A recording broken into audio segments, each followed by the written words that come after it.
So in my last video, I talked about how most multivitamins are synthetic and lab made. And I saw a comment from someone saying they're going to throw out all of their multivitamins. But before you do that, let me clear up a few things. Synthetic and lab made doesn't always necessarily mean bad or not bioavailable. Quick disclaimer, I am not a doctor, but I'm a nature lover who believes that food is the most intelligent nutrient delivery system on this planet.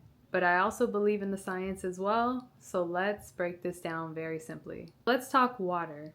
Water is made up of 2 hydrogen atoms and oxygen, and whether it's lab made or from a mountain spring, it's still the same molecule, and according to the research, your body doesn't know the difference. Now, personally, I want my mountain spring, okay? You ain't gonna quench my thirst with no lab made water, but that's my personal philosophy as someone who is more nature-based. In relationship to these vitamins, your body recognizes it similar to the food source. Now, there was a study done in the journal Nutrients where they were able to determine that there wasn't that much of a difference between the group taking vitamin C from a supplement versus the group taking vitamin C, same dosage from a kiwi fruit.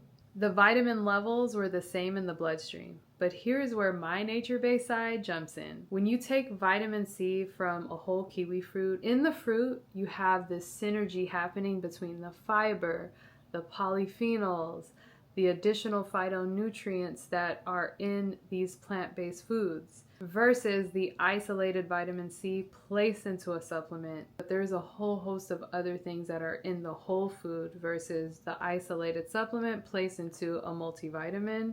So B12 is a little bit more nuanced. You'll mostly find it in animal source foods like meat, dairy, eggs. So if you're vegetarian, you're more likely to have to supplement.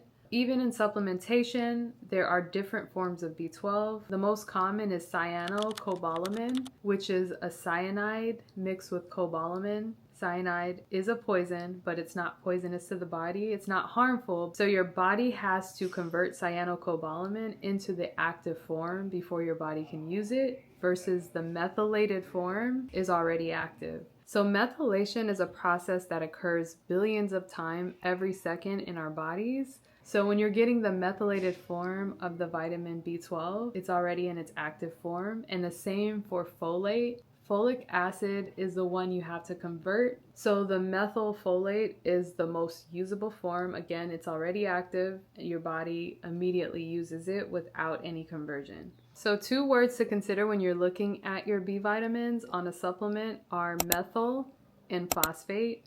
Those 2 words let you know that this brand cares that you absorb the vitamins.